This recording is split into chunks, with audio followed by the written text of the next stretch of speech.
reading this book on anatomy, and it says that you have to create the human figure like this with certain proportions this way and that. You know what? All of this doesn't matter at all in cartooning. Hi, I'm Bruce Blitz, and welcome to Cartooning with Blitz. And in cartooning, we break the rules, and that's what we'll be doing today, breaking a few rules and draw some cartoon types, actually some stout, robust characters, one of them even from a different time period. Now, for our feature of the day, we'll create a landscape using our color sticks and our tuning pencil. And for our doodle trick, something new. We'll create some doodles from words, but they're not actually words. I call them wordles. You have to stay tuned. I know you'll like this one. So if you're ready, all right, let's draw some cartoon types. All right, let's get started. Now, actually, this book really does come in handy if you're going to do superheroes, because they have more realistic proportions. All right, let's get started, and we'll draw our first type, and he's going to be an umpire. And as I said, we're going to draw a stout figure. And he has a very distinctive way of dressing. You'll see that in a moment. First, we'll start with his head, and he's going to be standing facing the left. And this will be his body and his feet. And this arm comes out this way, and it'll be on his hip. That'll be his hand. And up here will be his other arm and hand. And you know what? That's all I'm going to do, because after we have it laid out like that, we're ready to go in with our marker. All right, so let's start with his face. Now, as I said, he's got a distinctive way of dressing for his occupation. He's wearing a mask on his face, like the catcher and the umpire, so he doesn't get hit with the ball. And here's his ear and some hair and some straps to where it goes back, holding onto his head, and his cap, which is backwards. See? You don't see a lot of this fellow's face here. All right, now we're going to draw his arm. So we go over that line that we started with, and we thicken it up. Nothing to it. And they wear jackets. Here's his hand. Like little black jackets and pants, like little suits. And here's the suit jacket coming back. And for the front. Now watch this. He wears padding, like the catcher as well. So we do that, and we do it again over here. And then we connect them and give it some thickness and have it going back just like the mask. And that's how it stays on. And here's his pants. And we darken this in. And his other leg is over here. And here's his feet. Remember, add that heel back here so the character always looks like he's in balance. And here's his other foot peeking out. A little shadowing. And he's working out pretty well. Now that is his other arm. Now let's thicken that one up as well. And you have to start with stick figures, folks. I tell you, it really does help you. And now for his other hand. Now we have that circle, and what we're going to do is have his thumb tucked in like this, and his fingers are up like that. He's doing one of three things. He's either giving us the peace sign, I don't think it's that one, or he could be ordering 2 hot dogs. I don't think it's that one either. Although we're getting a little bit closer, aren't we? Because he is at a ball game. Or he's saying, that's right, strike 2. And let's put him in a setting of the ball field. And look how easy this is to do. We put the horizon line in. Now watch this. In perspective, we put the grandstands behind him. See that? And with some detail onto that, it looks like he's actually in a stadium. Here's some banners. And see that one there is that size, and this one here in the foreground gets a little bit larger. And for the people in the stands, you can use circles and dots, and the closer they are, the bigger the circles, and further in the distance, they get a little bit smaller too. There you have it. You know what we'll do? We'll erase the pencil lines now. I'm using my kneaded rubber eraser, and then we'll put some color into it. The ink lines stay, the pencil lines go. And I like the kneaded eraser because it doesn't leave a lot of messy crumbs, and you don't want to keep smearing your drawing like that if you have other kinds of erasers, although they all work pretty well. All right, let's put some color into this guy. Now, as I said, he's wearing a black suit, so we'll do that. Now, you know, a lot of people wonder where cartoonists get their ideas. And you know what? It doesn't come by sitting around the house in your robe. I'll tell you that right now. Now, I got a beautiful studio here, and I like it. But you got to get out once in a while. Like going to a ball game and get all these great ideas. Bring a sketch pad with you. How about a little bit of orange here for his padding? And another great way to practice, I found, is to get a couple cartooning buddies together. And all of you sit around and all try to do the same assignment. Yeah, like you all draw a character like this and then compare notes and see what kind of sketches and how you can help each other. Now, I didn't draw his features inside. I'm going to let the mask kind of cover up everything. All right. And you know what I'm going to do? Oh, a little bit of black for his hat and a little bit of blue for the background. Where's that blue? Here it is. And watch this. This drawing looks nice. In the stands, maybe a little bit of green because he is in a ball field. Using my chalks on the side, letting the materials work for me, and that's what you want to always do. All right, you take a look at this sketch, and I'll play a little baseball music. Take me out to the ball game. Ready?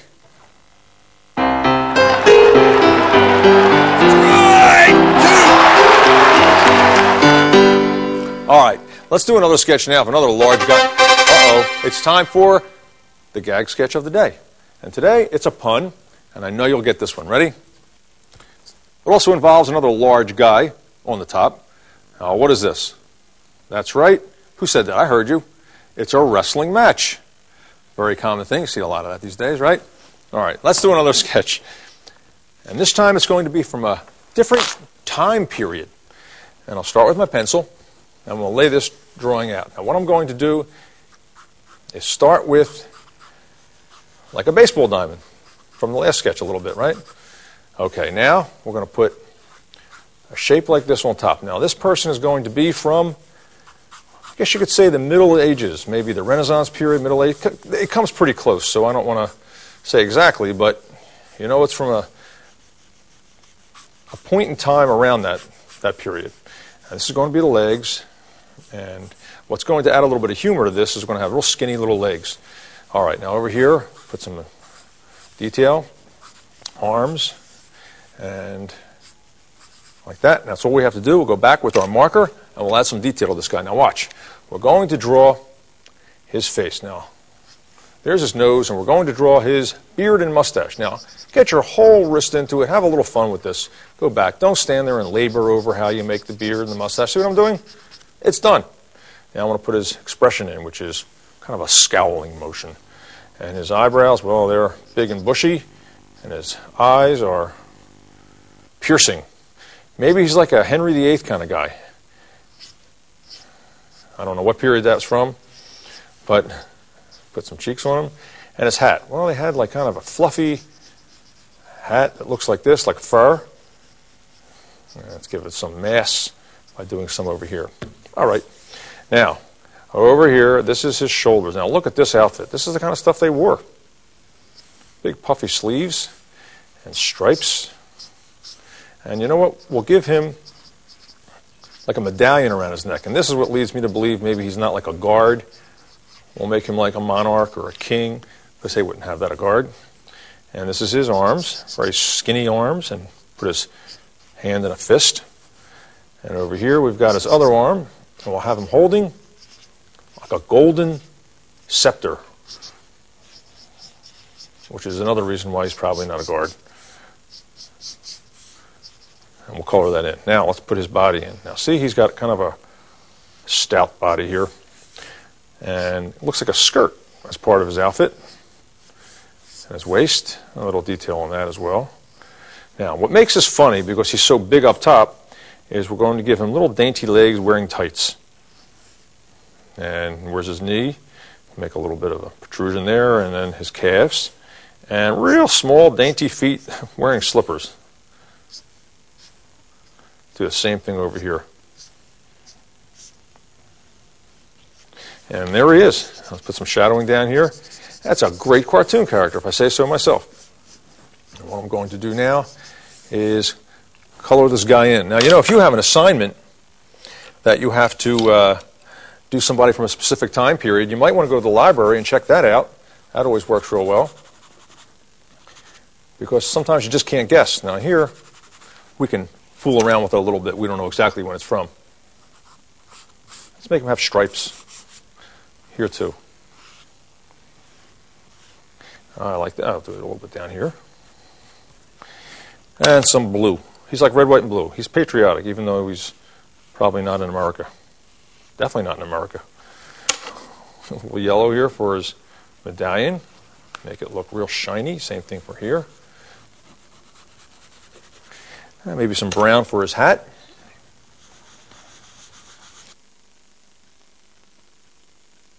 Now the kind of music they played back then is something called Gregorian chants. I guess it was written by a guy named Greg. But you take a look at this picture and I'll play you some Gregorian music. Ready? It's very, very serious. So.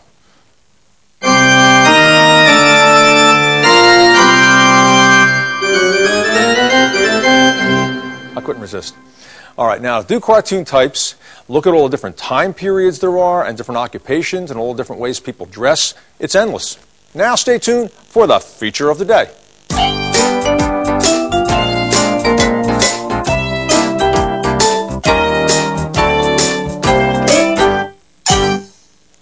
Now for our feature of the day, we're going to create a landscape using our color sticks and our tuning pencils. So let's get started.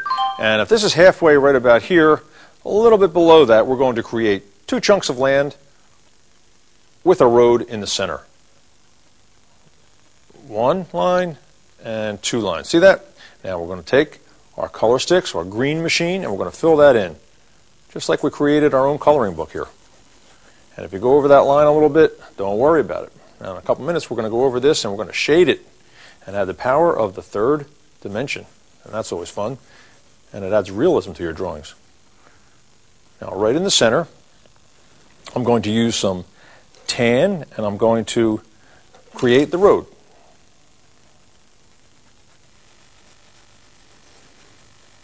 All right, now I'm going to go back to the green, and with the sharp edge I'm going to create trees in the distance, like evergreens. Go up and down with some erratic strokes like this, and it'll give the illusion of trees. And leave a little space, which we're going to create a barn right in the center of that. So continue this over here. You know, there was an artist in the 50s named John Nagy, TV artist, and he used to do these kinds of scenes, and I used to love to watch him. And he always ended the show with one thing I used to love to hear him say, and that was, "So pick up those chalks and you'll learn to draw." And he's right, you know. All right, now let's take our tuning pencils. I'm going to use some red and some brown and create a barn right here. And a barn is a cube-like structure right at the end of that road. And I'm going to take my tuned brown and create the roof. Now, they don't have just a plain A-frame roofs, barns. They're like a little bit like flat planes, like a couple different angles to it. See how that works? And then we're going to add some shading to that. Now, first thing we have to do is decide from which direction is the light coming from. In this case, it's going to come from the upper left. So if that's the case, the side not seeing the light, which would be this one, gets the darkest value. So see what I'm doing here? Making that one the darkest brown. And up here, well, it's seeing a little bit more, so I'll make that light. Same thing with the red. I'm going to color this side of the barn in with a hard pressure and get that real deep red. And over here, that's seeing a little more of the light, isn't it? So I'm going to make that a little bit lighter. Now I'm going to use marker, just a little bit of marker on this time, with a fine point, and I'm going to create some detail right in this barn. Well, see, I'll give them a crisscross barn door. And up here, some darkness. And this is the eave. The eave is like the overhang of the roof. And if the light is coming from this side, it will create a shadow. Same thing over here. See how that brings it to life a little bit? You can add some detail, like the slats and some windows over here. And that's all I'll do for that. Now let's create the silo. And we'll do it the same way as we created the barn with our red tuning pencils. And that's a cylinder shape. And the top, well, I'll use brown for that, that's a cone shape. And we'll shade that accordingly. So the light's coming from the left. This is the darker side. Gradually getting lighter as it wraps around. See, it's unlike the flat planes that abruptly change in value. Cone, well, that's also a rounded thing, so that would be round this way. It would be darker on the right. And continue on. Well, there's our barn. Now, the top of the land masses are also something that need to be shaded. So if that is a curve and the light's coming from up here, this is the top of a sphere. So this side of the grass would be darker, creating an illusion of roundness. This side is just the opposite. This side gets the light because the light's hitting it. This side would be a little darker. So little by little, we're creating the illusion of depth. Now, I pick up my green color stick.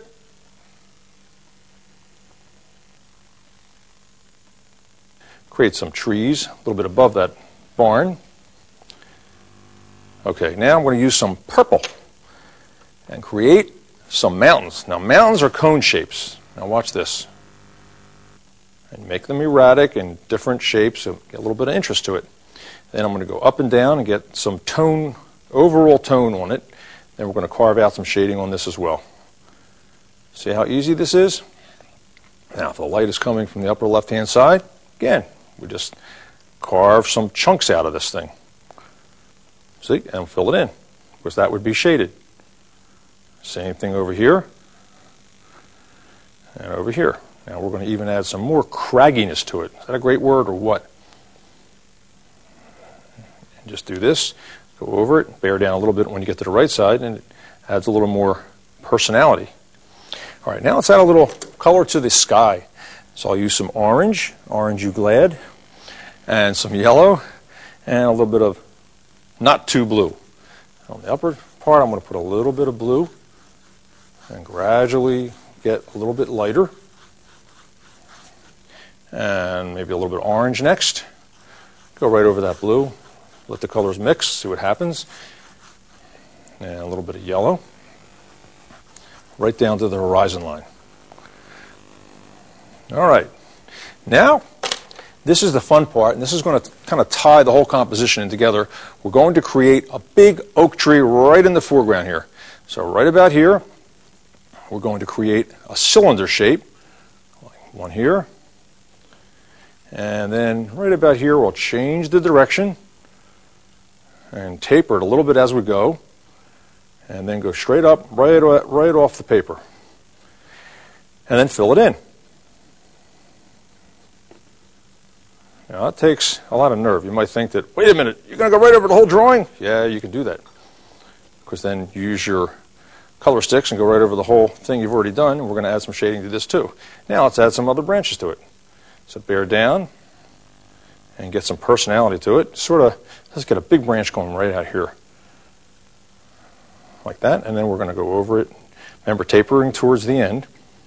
And a couple in here. Now, you kind of twist your color sticks a little bit, get some personality, almost like it's a little bit out of control. Uh-oh, it's out of control. Right? No, not quite like that, but you know what I mean. And put a little bit more over here, and when you have more time, you can add much more personality to your tree. Now let's shade it. And what I'm going to do is take some black, my black color stick, and this is the side, if the light is coming from that side, that gets the shading. So we just go straight down that cylinder shape on this side here, and on the underside of this branch, add some shading to that. And now we're going to add some detail, which is some texture. Because this is a bark of the tree, has some texture. Right about here we can put a big knot hole. How's that? Maybe another one down here. And we can shade this branch here. That'd be underneath. And over here as well. And we need some leaves. So I'm going to use some green again. Lay it on its side. And go back and forth. Go right over the branches. Kind of off to the top like this. Now, as I said, I wish we had more time together all the time. But if I just show you the concept here, maybe on your own you can add as much detail as you like to your drawing. Now over here there's going to be a shadow created by, number one, the tree itself, but maybe another tree is off to the left. So we're going to take this piece of ground that's here and lay our green on its side and really create a dark value like this, and that will help to tie in the composition a little bit. You can go up a little higher. And the same thing with this road right here. We need a little bit of dark brown to give that a little bit of depth as well. The other side might be a little bit darker. And this tree might be casting a shadow. So with that same brown, if the light's coming from that side, the shadow will be going off this way and go right over that road with some branches like this. Now, this is the part I like. We're going to create some posts. We're taking that brown and making them irregular, going in different directions. And as we get into the distance, they get a little thinner and a little bit closer together. Now we add some rails. And do the same thing make them a little bit irregular. And as you get into the distance, what you want to do is make them a little bit smaller. Now we want to add some shadowing to that. Now I'm using my black tuning pencil on this one because on this side of this cylinder shaped post would be blackened because that is the shadowed side. Same thing down here and underneath of these rails. And as I said, on your own you can add as much detail as you like. Now that looks great, but look what a frame or a mat does to enhance. Even a simple little drawing like that, we'll put it on just like that. Yeah, I think that looks pretty good. Now you could hang that on your wall or give it to someone in your family or a friend. Now stay tuned for cartoon doodle tricks.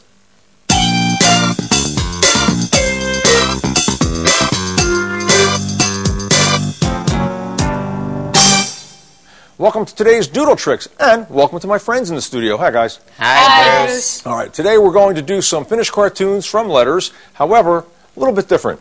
We're going to draw a couple letters and get a whole word. I'll show you what I mean. C, L. Now, if I say it a couple times fast, C-L, C-L, C-L, seal. See how that evolves in it? All right, I cheated a little bit, but all right. So from C-L, we're going to make a cartoon seal. And there's his nose, a smile, and some whiskers, and some eyes. All right, now this part of the L is going to become his flipper. We'll put another one over here. Now let's continue this line around like this for his back flippers. And a little shadowing. Maybe a little shadow underneath. And there he is. Our first cartoon. Pretty cool, huh? Yeah. All right, I got another one for you. This time, I'll let you guess. Ready?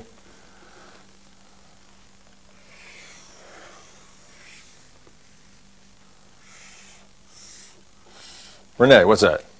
Easy. Easy. Easy. That was an easy one. That's right. All right, right in this part of the E, we'll put some eyes, a nose, and a crazy mustache coming out that side, one out this side, and an ear. Now, I'll put this hat on him. Maybe you'll be able to tell a little bit more of what he does. And a kind of a funny tie. We'll continue this line around, and we'll have his arm coming out. And he's holding something. Who knows what that is? A paintbrush. That's right, he's a painter. And we'll continue this line over here on the Z. We'll turn it into his easel. And he's making a big splotch over here. And some drips. There you go. That was an easy one. That's all the time we have for today, and I hope you've enjoyed it at home, and of course my friends in the studio. Now, for our tip of the day. Talent and skill. Learn it and earn it. You know, talent and skill is not something you get so easily. It's something you have to earn. And how do you earn? First, you have to learn. I'm Bruce Blica saying thanks for being with me today, and help me out, guys. Keep on cartooning. Just like that.